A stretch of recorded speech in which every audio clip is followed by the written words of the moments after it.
qad sarafu wa min ayyi wajhin lahata wa min ayyi wajhin lahitin ibtadaruha qad sarafu iradatahum wa niyatihim wa afkarahum qad sarafu iradatihim wa niyatihim wa afkarahum wa amalahum ilaiha faka'annahum khuliqu lil baqa'i fiha wa ka'annaha laysat dara mamarrin yatazawwadu minha al musafirun ila ad-daril baqiyah allati ilaiha yarhalul awwalun wal akharun allati ilaiha yarhalul awwaluna wal akhiruna wa ila na'imiha wa ladatiha syammaral muwaffiqun wa ila na'imiha wa ladatiha syammaral muwaffaqun walladina hum an ayatina ghafirun fala yantafi'una bil ayatil qur'aniyah wala bil ayatil afaqiyah wa nafsiyah wal i'rad anid dalil mustalzim lil i'rad wal ghaflah anil madlul al maqsud ulaika alladhina hada wasfuhum ma'wahum an-nar ay maqarruhum wa maskanuhum allati la yahaluna anha bima kanu yaksibun minal kufri wa syirki wa anwa'il ma'asi. Barakallahu. Allah Subhanahu wa taala dalam ayat ini menjelaskan sesungguhnya orang-orang yang tidak mengharap berjumpa dengan kami, yakni tidak berharap berjumpa dengan Allah, padahal berjumpa dengan Allah adalah harapan terbesar orang yang berharap dan cita-cita tertinggi orang-orang yang memiliki cita-cita. Bahkan mereka berpaling dari itu, bahkan seringkali mereka mendustakannya. Mereka lebih ridho dengan kehidupan dunia sebagai ganti akhirat. Mereka senang dan tentram di dunia, yakni condong kepada dunia dan menjadikan dunia sebagai tujuan dan cita-cita mereka. Mereka berusaha untuk mendapatkan dunia. Mereka mencurahkan segala waktunya untuk mendapatkan kelezatan dan syahwat dunia dengan cara apapun yang bisa mereka lakukan dan dengan bentuk apapun yang bisa mereka kerjakan. Sungguh keinginan dan niat mereka serta pikiran mereka dan amalan mereka ditujukan kepada dunia, seolah-olah mereka diciptakan untuk kekal dalam dunia, dan seolah-olah dunia itu bukan negeri tempat berlalu.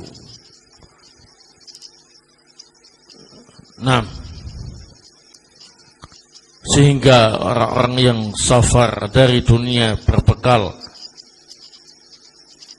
menuju ke negeri abadi yang kekal, yang kepada negeri itulah orang-orang dulu dan orang yang akhir nanti melakukan perjalanan, dan kepada nikmat yang kekal di akhirat nanti dan kelezatannya orang-orang yang mendapat taufik terus mempersiapkan diri.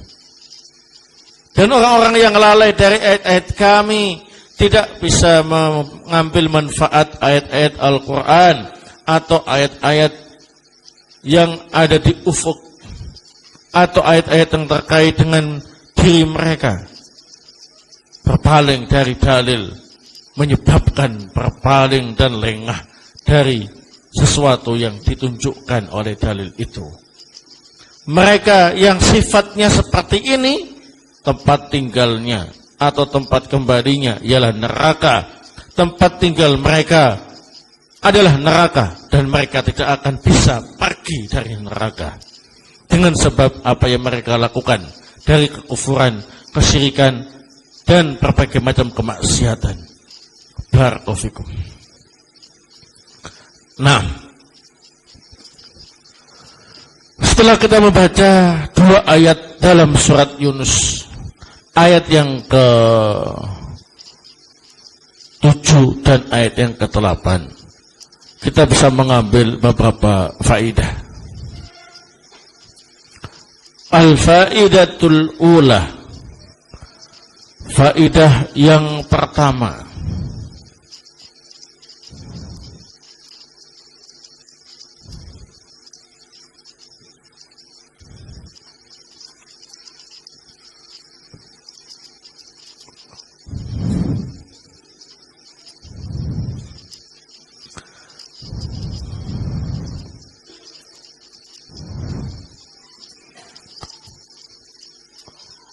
adamu tam'i biliqa'illah, adamu at-tam'i biliqa'illahi,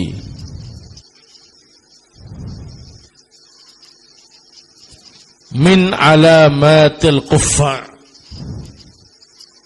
min alamatil kuffar.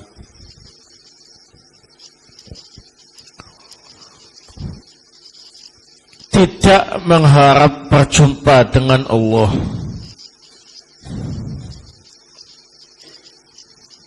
termasuk tanda yang dimiliki oleh orang kafir. Jadi orang kafir itu tidak ada yang menginginkan untuk berjumpa dengan Allah Subhanahu wa taala.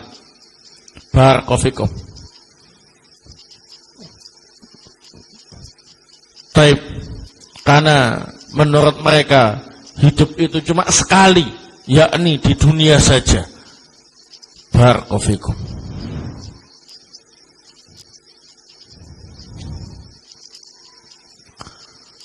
Al-faidatu ats-tsaniyah,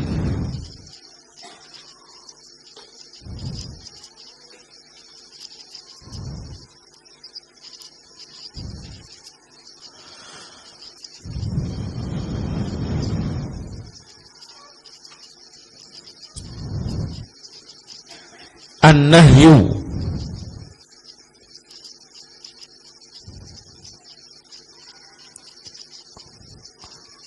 anir ridha, an-nahyu an ar-ridha bil hayati dunya,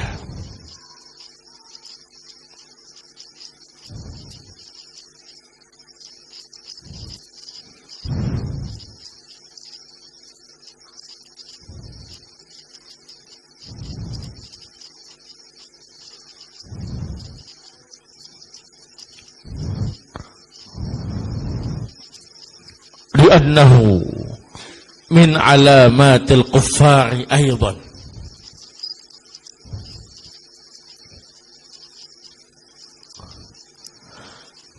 An-nahyu anir ridha bil hayati dunya li'annahu min alamatil kuffari aydan. Larangan ridho dengan kehidupan dunia, karena ridho dengan kehidupan dunia termasuk tanda orang-orang kafir. Jadi orang-orang kafir itu mereka waktunya, pikirannya, tenaganya, dan seluruh aktivitasnya ialah untuk mendapatkan dunia sebanyak-banyaknya. Karena kepuasan tak tinggi yang mereka dapatkan adalah dunia. Semakin banyak mendapatkan dunia, maka semakin tinggi tingkat kepuasannya. Semakin banyak mendapatkan dunia, semakin dianggap sukses. Itu adalah ciri-ciri orang kafir. Nah, kalau mau punya uang gitu, pengennya sebanyak-banyaknya. Tambah banyak uangnya, tambah puas. Pengen rumah sebanyak-banyaknya, tambah banyak rumahnya, tambah puas. Pengen mobil sebanyak-banyaknya, tambah banyak mobilnya, tambah puas. 6. Barakofikum. Sehingga waktunya, tenaganya, pikirannya, dan seluruh aktivitasnya ialah untuk dunia. Kenapa? Karena mereka punya sikap ridho dengan dunia. Islam melarang hal tersebut. Nah, Islam mengajarkan agar kita tidak ridho dengan apa ini? Dunia. Tapi ridho dengan apa? Akhirat. Dalam hadis disebutkan, kun fid dunya ka'annaka gharib au abir sabil. Jadilah engkau di dunia ini seperti orang asing yang berada di suatu tempat, atau orang yang sekedar lewat di suatu jalan. Nah, orang asing di suatu tempat itu tidak bisa tinggal berlama-lama, sehingga dia hanya memiliki waktu yang singkat, sehingga dia hanya melakukan apa yang dianggap perlu saja. Setelah itu meninggalkan tempat tersebut. Itulah kita seorang muslim diajarkan demikian. Kita di dunia ini cuma sementara. Maka kita menikmati dunia ini yang perlu-perlu saja. Karena sebentar lagi kita akan apa ini? Meninggalkan dunia. Tidak mungkin kita membawa dunia itu semuanya. Jadi kita pilih yang penting-penting saja. Atau kita di dunia ini seperti orang yang lewat di suatu jalan. Kita misalkan naik mobil melewati suatu tempat yang indah, berhenti sejenak. Lihat-lihat ya, di foto-foto gitu, direkam video, pemandangannya indah. Ada lautnya, ada gunungnya, ada pohon-pohonnya, ada batu-batunya, ya. Nah, ada air terjunnya. Nah, selesai, puas, jalan lagi. Begitu pula ketika kita di dunia, kita ini hanya lewat sebentar. Oh, dunia itu ternyata ada lautnya, ada gunungnya, ada tanahnya, ya. Nah, ada pohon-pohonnya, ya. Nah, ada hewannya. Nah, jadi kita barakallahu hanya sebentar, sehingga yang kita lakukan yang perlu-perlu saja. Setelah itu kita melanjutkan perjalanan. Kalau orang kafir tidak, mereka itu hanya menjadikan dunia sebagai apa ini? Kehidupan satu-satunya. Habis itu mati, selesai urusan. Mereka tidak mengimani adanya hari kebangkitan. Bahkan sebagian mereka ada yang kemudian membakar mayat-mayat mereka. Ya. Jadi kalau sudah mati, mayatnya apa ini? Dibakar, kemudian abunya dilempar ke laut. Sudah selesai. Nah. Jadi kehidupannya cuma di dunia saja. Sehingga dalam ayat ini cukup jelas. An-nahyu anir ridha bil hayati dunya di annahu min alamatil kuffari ayatan. Al-faidatu ats-tsalisah. Faidah yang ketiga.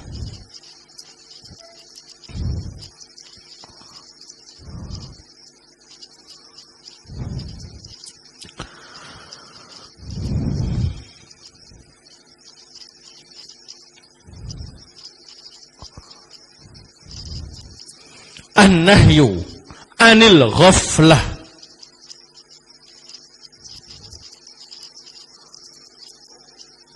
wal i'rad an ayatil Qur'aniyah.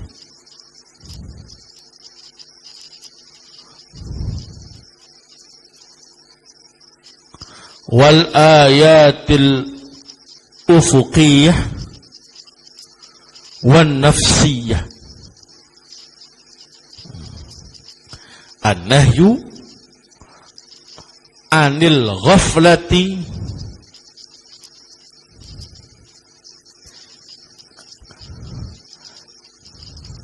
wal i'radi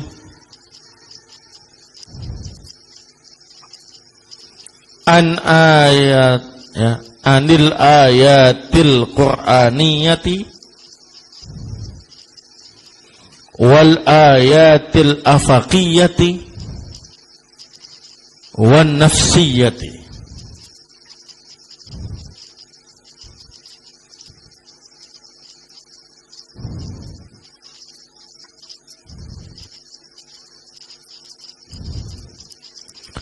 Larangan, lalai dan berpaling dari ayat-ayat Al-Quran, ayat-ayat alam semesta, dan ayat-ayat yang terkait dengan apa ini? Diri-diri manusia.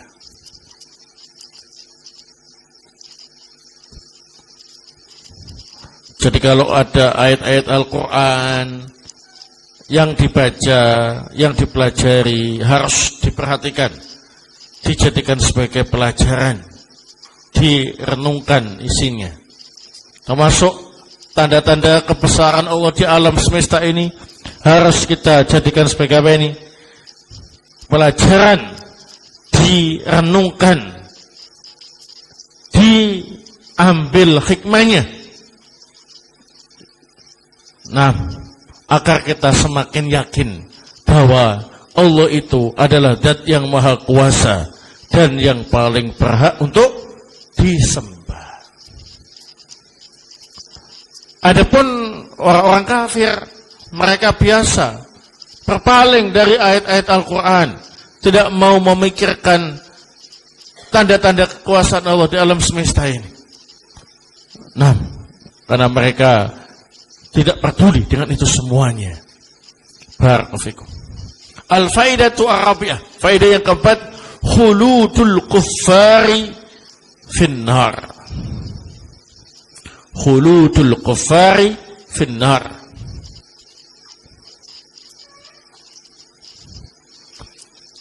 Orang-orang kafir itu kekal di dalam neraka. Ulaika ma'wahumun nar bima kanu yaksibun. Jadi orang-orang kalau mati dalam keadaan kafir, maka kekal di dalam neraka selama-lamanya. Barakallahu. La yahaluna anha. Mereka tidak bisa pergi atau lari dari neraka. Waliyadzubillah. Maka kita harus banyak-banyak berdoa kepada Allah Subhanahu wa taala, jangan sampai kita mati dalam keadaan apa ini? Kafir. Perlu diketahui, karena betina azakumullah, sekarang ini banyak dai-dai orang-orang kafir yang ingin memurtadkan kaum muslimin, khususnya mereka-mereka yang sedang sekarat di rumah sakit, didekati, diajak untuk keluar dari Islam. Nah,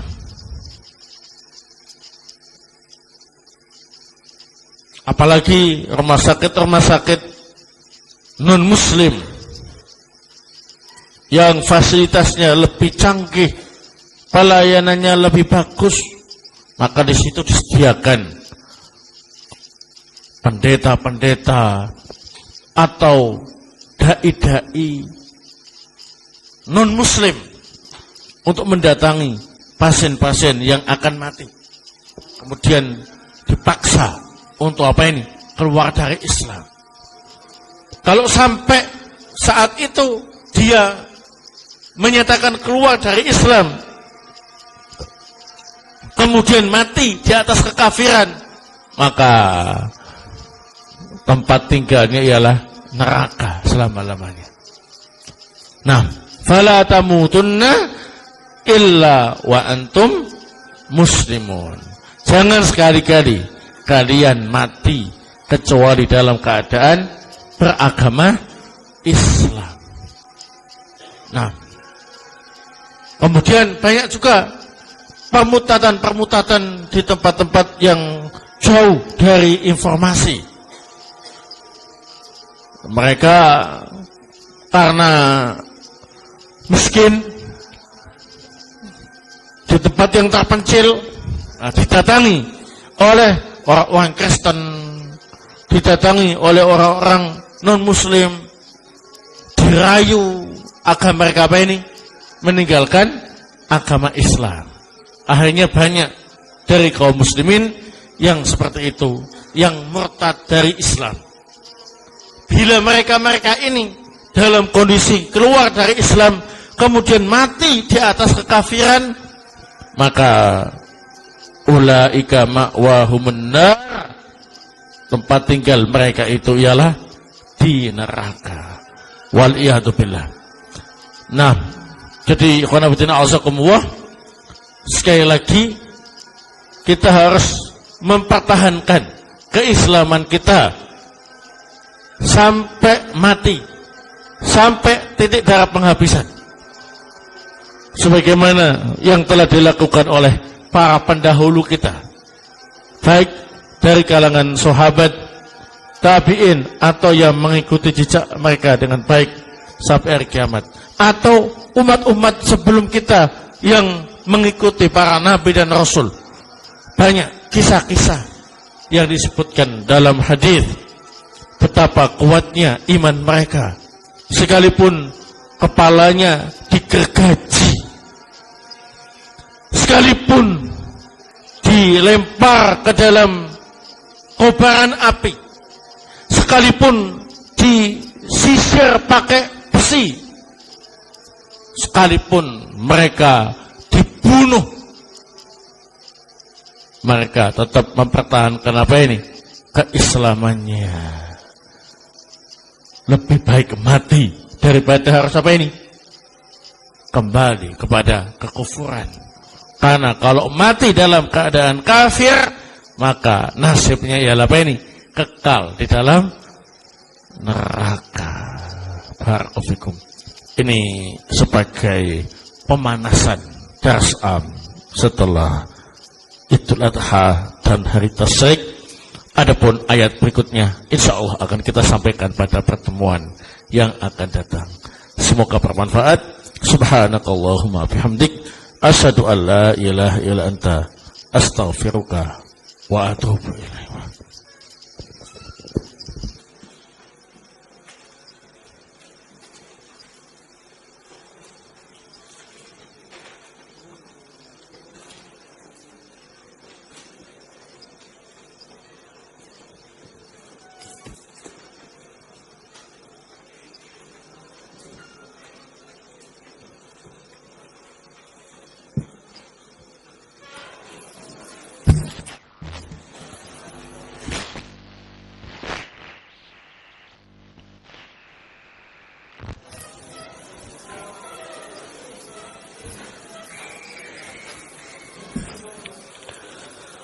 Allahu Akbar, Allahu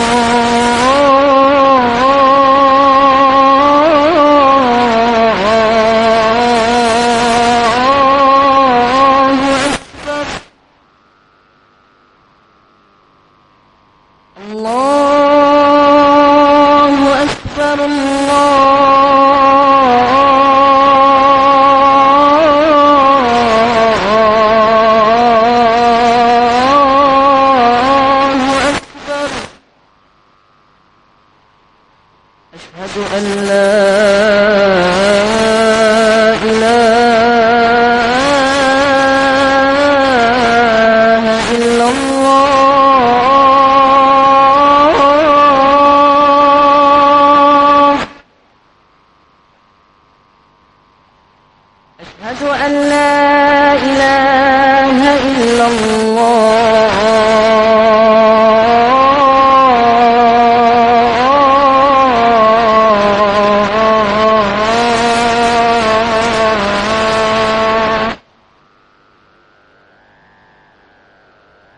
أن محمد رسول الله